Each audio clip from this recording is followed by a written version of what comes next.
첫 번 강의에 이어진 강의인데요. 성소가 그만큼 하나님이 들어오시기도 하고 안 오시기도 한데 거의 매주일 예배 보러 갈 때 주의 종들은 그 문 앞에 서 계신 훨씬 우리보다 먼저 와서 관심 가지고 서 계신 주님이 있다는 것을 실제 계십니다. 성경대로 계십니다. 성경대로 하면 계신 거 아닙니까? 교회가 주님 말 잘 안 들어도 다 촛대 사이로 다니면서 체크하고 계십니다. 그래서 성경에 있는데 그걸 기본적으로 믿고 들어갈 때 움찔해야죠. 문 앞에 계신 주님 앞에 한번 잘해볼게요. 잘해보겠습니다. 그리고 마음에 드시면 안으로 들어오시기를 기대합니다. 이런 마음으로 인사하고 딱 들어가서 이제 하게 되는데, 그런 성소에만 계신 것이 아니라 주의 종들에게는 그 몸 안에도 영으로 계신다.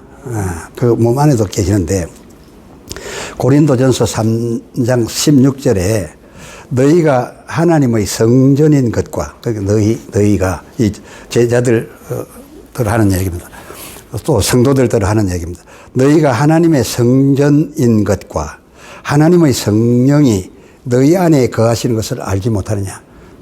거하시는데도 알지 못하는 사람들이 많은데, 알지 못한다면 이게 보통 사건이 아니에요. 안에 성령이 거하시는 줄을 모르면은 그 사람의 말과 행동이 함부로일 수가 있어요.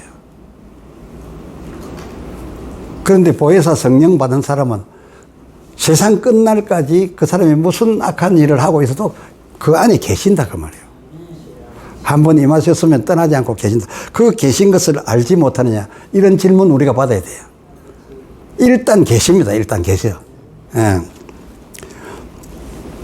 요한복음 14장 16절에 내가 또 다른 보혜사를, 그러니까 육신 예수가 아닌 인자의 영으로 오신 다른 보혜사를 너희에게 주사 영원토록 너희와 함께 있게 하시리라.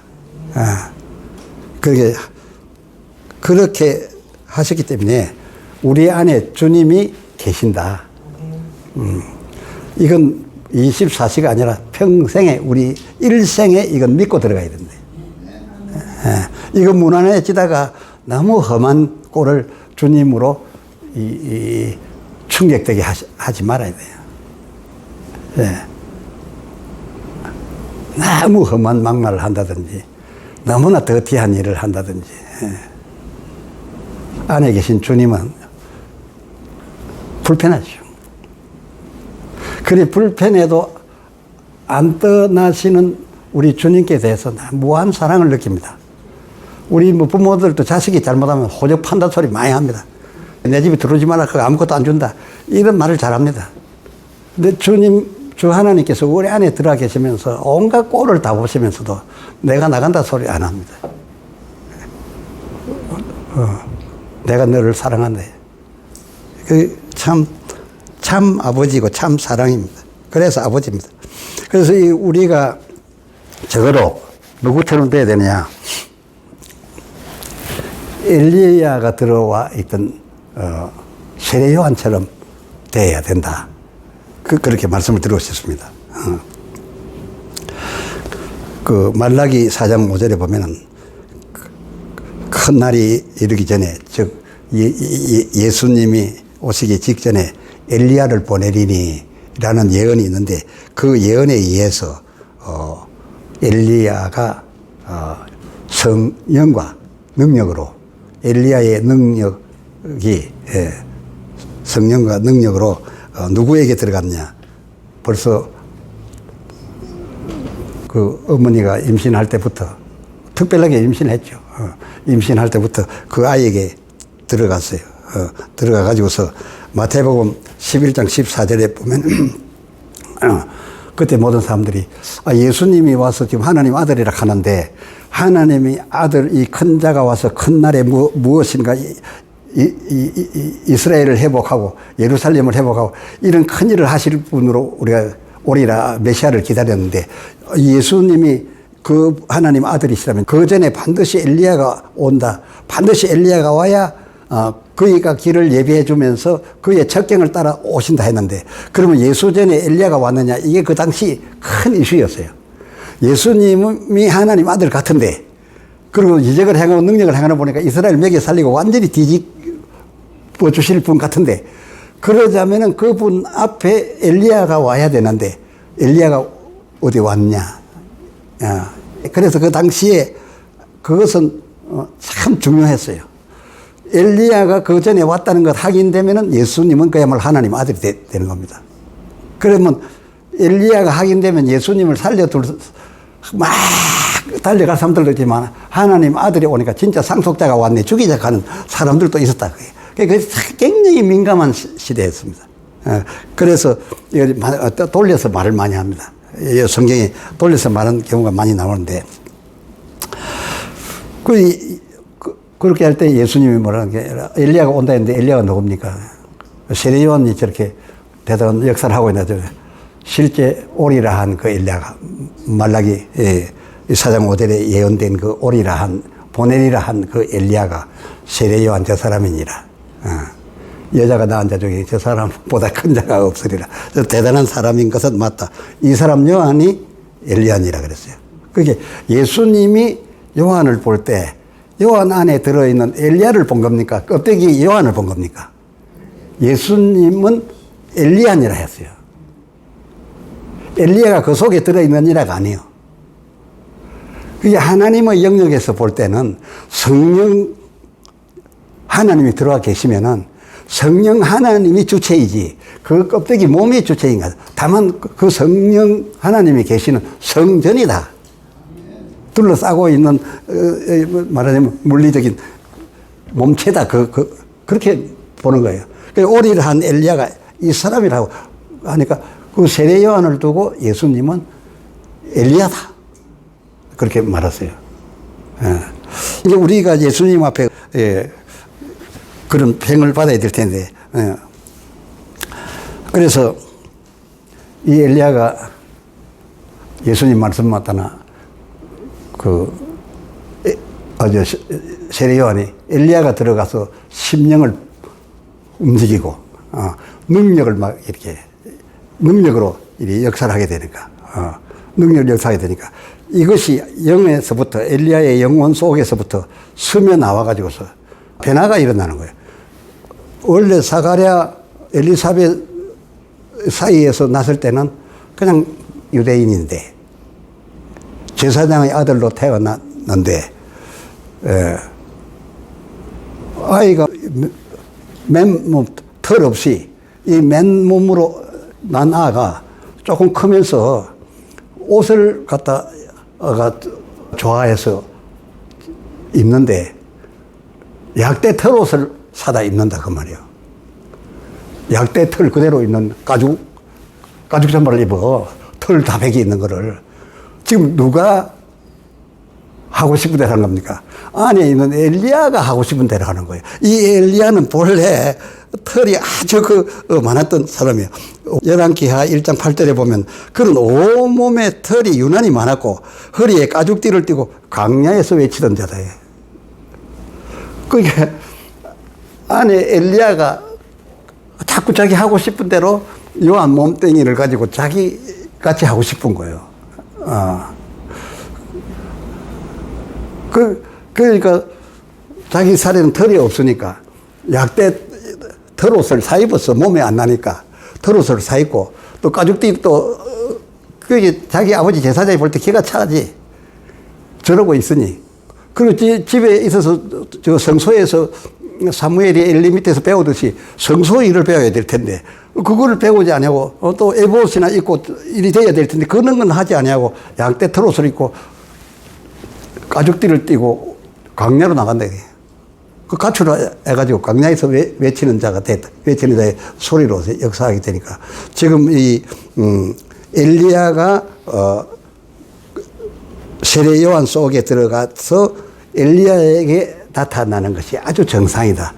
그러면 세례 요한의 몸체가 안에 들어있는 엘리야의 하고 싶은 것을 억누르고 몸체의 뜻대로 하느냐, 아니면 안에 들어있는 엘리야의 뜻대로 스며 나가서 맨살에다가 털이 안 나니까 가죽 옷을, 약대 털 옷을 사입고, 안 되는 거를 사입고, 남이 볼 때는 털쟁이처럼, 그렇게 사입고 또 가죽띠를 강야에 나가서 외친다, 그래. 그 지금 누가 나타나는 겁니까? 엘리야가 나타나는 거예요. 그래서 우리가 주의 성령이 우리에게 들어와 있으면은 우리가 세례 요한이 변모를 하듯이 안에 있는 영의 뜻대로 말하고 영의 뜻대로 행동하고 영의 힘으로 손을 언제든지 낳는 역사가 일어나야 된다 그 말이에요. 예. 지금 그러한 종들이 얼마나 되겠느냐. 예. 안에 있는 줄을 알지 못하느냐 그랬는데 너희가 하나님의 성전인 것과 그 성전이 뭡니까? 하나님 뜻대로 해드리는 것이 성전이지. 예. 하나님의 영이 너희 안에 계시는 것을 알지 못하느냐? 이 질문 앞에 알지 못합니다. 대부분. 아는데 어떻게 그래요? 그렇게 이 세례 요한처럼 돼야 됩니다. 그러니까 이제 중요한 게 일이 돼야 됩니다. 주변 인사들이 이 세례 요한을 보고 요한복음 1장 21절에 어이, 당신 혹 엘리야요? 당신 혹 엘리야입니까? 이리 물었대. 그 묻는 사람들은 유대인이요, 서기관들이라 랍비들이니까 엘리야에 대해서 잘 아는 사람이요. 그래서 엘리야가 지금 온다 했는데 그 엘리야가 지금 올 때 우리 기다리고 있는데 하는 행동이 100% 엘리야 같으니까 혹시 당신 엘리야 아니요? 그럴 수밖에 없었는 게 모습만 그런 것이 아니라 마태복음 3장 11절을 보니까 이런 메시지를 냅니다. 내 뒤에 오시는 일은 내 뒤에 오시는 일. 요 말만 들으면은 예수님보다 엘리야가 한 6개월 먼저 났잖아요. 그렇게 내 뒤에 온다 이 말을 한 것 같은데 그게 아니에요. 이 세례 요한이 이 설교 이 메시지를 한 것은 자기가 예수님보다 먼저 났다라는 뜻으로 말한 것이 아니라 안에서 엘리야가 말하는 겁니다. 안에서 엘리야가 말하기 때문에 어떤 말이 이어지느냐. 내 뒤에 오시는 이는 나보다 앞선 자라 그럽니다. 예. 요한복음 1장 15절에 나보다 앞선 자고 나보다 먼저 계신 자다. 그러면 이거는 세례 요한의 메시지입니까? 그 안에 계신 엘리야의 메시지입니까? 엘리야의 메시지입니다. 그러니까 엘리야가 말하게 함을 따라서 세례 요한이 말한 것처럼 우리가 성령 하나님이 말하게 하심을 따라서 우리가 말해야 된다. 예. 그 모델로 그걸 보여주는 거죠.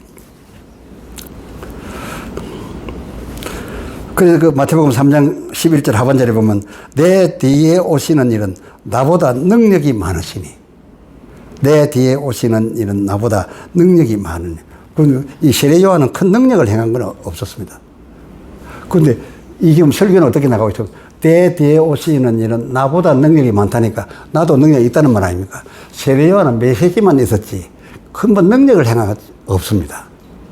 그런데 설교는 어떻게 나냐? 내 뒤에 오시는 일은 나보다 능력이 많으시니까 나도 능력이 많다 그 말이거든. 그건 뭡니까? 엘리야입니다. 그러니까 세례 요한이 적어도 이렇게 안에서 말하게 하심을 따라 안에 있는 영이 말하게 하심을 따라 말하고 이걸 바꾸고 말하면 오늘날 우리는 어찌 해야 됩니까? 내 안에 계신 성령 보혜사께서 말하게 하심을 따라 말한다. 예. 자기가 없어져야 되죠. 예. 그야말로 그는 누가복음 1장 17절 엘리야의 심령과 능력으로 말하고 행동했다. 엘리야의 심령과 그 능력이 없지. 껍데기는 별 수가 없었다. 사실 요한도 이름도 제3의 이름 아닙니까? 원래 사가랴 이제로 해야 맞다고 전부 주변에서 그러는데 아니다. 하나님께서 그렇게 허락하지 않았다 해서 요한이라 썼으니까 도무지 족보에 들어갈 수 없는 하여튼 별종인데 요한이라는 이거 뭐 별 의미 없는 사람 속에서 엘리야가 역사한 거다. 이 엘리야 역사했는데 그런데 뭐라고까지 이 요한이 말했는가 하면 요한복음 그 1장 13절에 보면은 내가 엘리야냐 이리 물으니까 아니요. 나는 주의 길을 내고 예비하고 그 첩경을 팽창케 하라고 보냄을 받은 광야에서 외치는 자의 소리로라 그랬습니다. 이거 잘 보세요. 광야에서 외치는 자의 소리라 하니까 이 단어 자체가, 이 문장 자체가 세례요한인 줄 아는데 광야에서 외치는 자의 소리라 그랬어요. 그러면 세례요한은 이 단어 중에서 어느 겁니까? 소리예요. 나는 소리예요. 광야에서 외치는 자의 나는 소리다 했으면 세례요한의 답변이 뭡니까? 나는 소리일 뿐이다 그 말이에요. 그러면 이 소리를 말로 뜻을 가지고 말을 하게 된 말하니는 누굽니까? 광야에서 외치는 자의 그 누굽니까? 엘리야예요. 네. 엘리야예요. 그 정도가 이제 됐는데 그래 되다 보니까 사람들이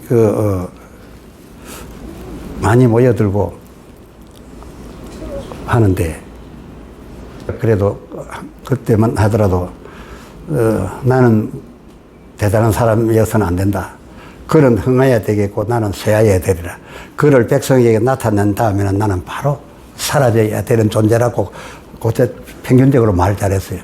그런데 이 사람한테 그 약대 털옷을 입고 석청이와 메뚜기를 먹으면서 하니까 예수님 그냥 이래 자루옷 입고 댕기는 예수님보다 훨씬 포음이 더 나거든. 그러니까 이 사람은 자기 세례받는 사람이 계속 오는데 예수님이 세례를 주기 시작했어요. 그래서 요한의 세례와 같이 예수님도 세례하면서 첫 메시지가 회개하라 천국이 가까웠느니라 그랬어요. 그 세례 요한이 회개케 하는 세례를 줬으니까 세례 요한이 회개하라 천국이 가까웠느니라 하는 걸 이걸 딱 이어받아 가지고서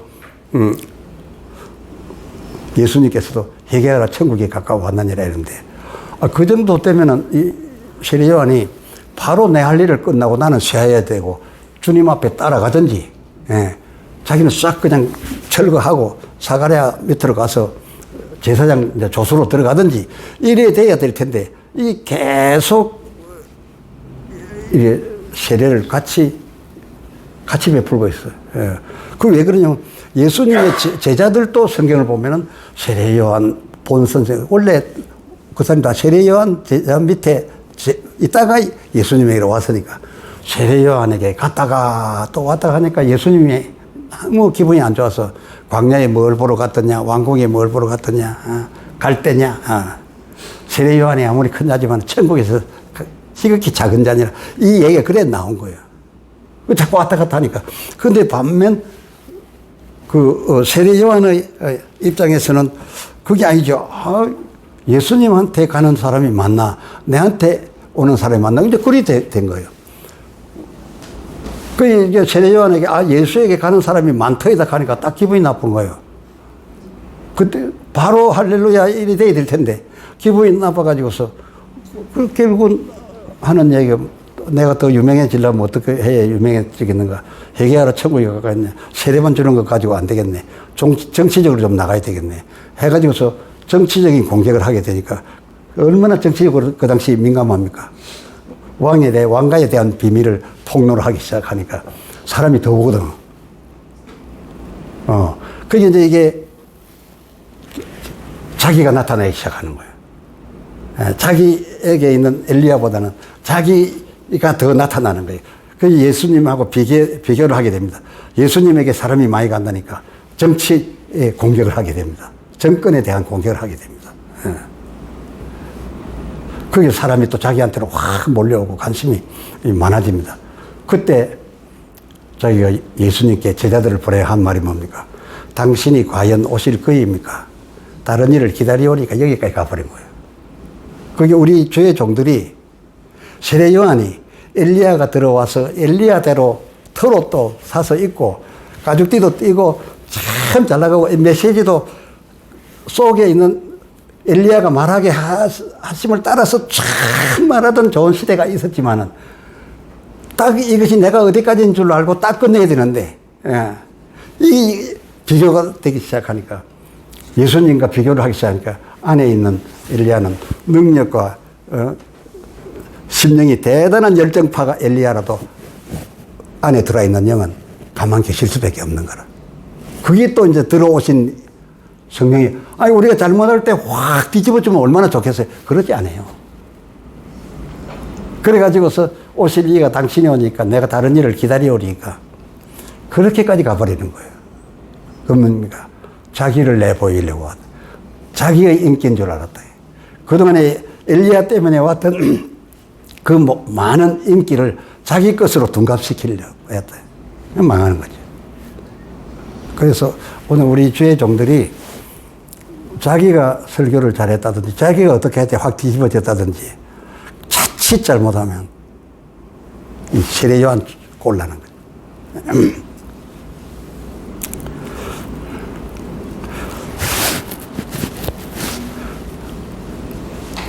제가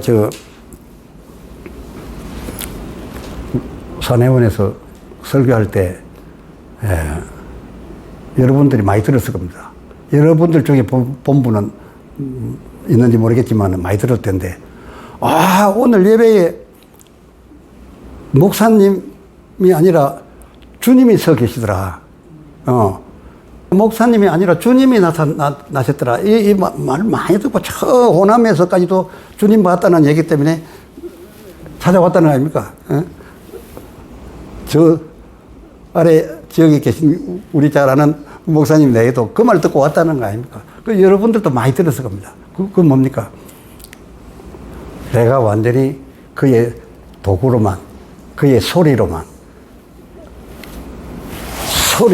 제한하게 드리고 모든 것을 그분이 하시도록 내가 했을 때 제 껍데기가 예수님의 거룩한 몸체로 보여진 이미지가 확 나와가지고 영안이 열린 사람들에게 보이는 거죠. 예. 이렇게 우리가 돼야 됩니다. 제가 요즘도, 이 얘기를 할까 말까 제가 글자 몇 자 써놓고 안 할까도 싶었는데, 요즘 저희만큼 나이 많은 사람들 모이는데 뭐 운동도 하고, 이런 데 같이 가서 있어 보면은 그 중에서 또 잘 나갔던 사람들이 있어요. 굉장히 뭐 글도 많이 쓰고 높은 자리에 있었던 분이 있고, 그동안에 뭐 또 철학, 관상학 이런 거를 해가지고 사람을 깨뜨려 봐가지고 큰 한국 유명 대기업의 중역에 앉아가지고 인사 그 면접할 때 그 사람 반드시 앉아가지고 뒤에서 체크 다 해주는, 그런 분이 또 모욕도 같이 하고 운동도 같이 하는데 노인이 돼가지고 와 있어요. 그런 분들 있고 한데, 그래 모여가지고 얘기하는데 자기들끼리 며칠 소근 해가지고 저한테로 와요. 이제 저는 이제 또 이 말씀 생각한다고 또 무슨 운동을 좀 하다가 가만 앉아서 이래 멍 때리고 있을 때가 많아요. 그래서 사람들이 조심스럽게 다가와가지고, 아이, 선생님, 뭘 그리 생각이 깊으십니까? 우리처럼 나이 든 사람이 생각 많이 하는 거 별로 안 좋은데요. 이래. 아이, 그렇죠. 제가 이게 다릅니다. 제가. 그런데 우리가 찾아온 것은 선생님이 다 교수님 같이 보였는데, 그래서 우리가 교수님이 저 사람은 교수 출신이다, 교수님이다 했는데, 요새는 가끔 교수님을 쳐다보면은 그 글자에다가 점을 하나 더 찍고 싶어요. 교주님 같아요. 그래.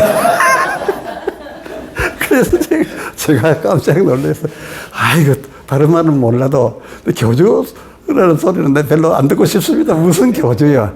아이고, 솔직히 말하면 선생님에게서 자기들 잘 모르지만은 하나님인지 예수님인지 하여튼 그 좋은 그 신이 보입니다. 이래요. 근데 그분들이 어떤 때는 교수님 하다가, 어떤 때는 회원님 일이 하다가, 어떤 때는 자기들 느낌을 그대로, 교주님, 교주님이란 말이 좀 이상하다면 솔직히 우리 말하면 예수님이 선생님 같지 않았을까요? 신불신간에 예수님 싫어하는 분 없어요. 최고의 모습. 그런데 그 교주님 같습니다, 예수님을 보는 것 같습니다라고 할 때가 언제냐? 하나님의 말씀 생각나게 하는 것을 머리에 담고 말하게 하심을 따라 말하게 하려고 그 페이퍼들을 모아서 그 말을 내 속에서 내가 산책한 길에서 걸으면서 성령이 순서를 잡아주는 대로 순서를 잡고 있을 때 그렇게 말해주는 거예요. 그래서 그때는 내가 어떤 상태였냐.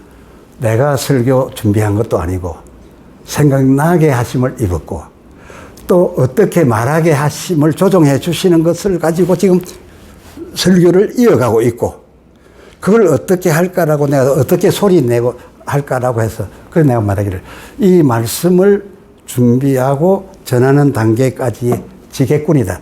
요즘 지게꾼이 없는데 우리 어렸을 때는 지게꾼이 있는데 지게꾼은 다만 지게만 가서 갖다 들이대지 물건은 전혀 다른 사람 거 얹어주면 그 얹어주는 물건을 요즘 택배회사에서 받아가지고 포장하고 박스 엮고 맹찰 붙이고 이렇게 해서 보내는 것이 아니라 옛날 진구는 지어주는 대로 그대로 저다가 갖다 주라는 곳에 가서 그대로 이렇게 지게 풀어가지고 풀어주죠. 그러니까 순전히 내가 설교를 받아서 설교를 하게 될 때까지 진꾼으로까지만 내 자신이 없어졌을 때. 아까 세례요한이 말한 거 나는 강야에 외치는 자의 소리에 불과하다.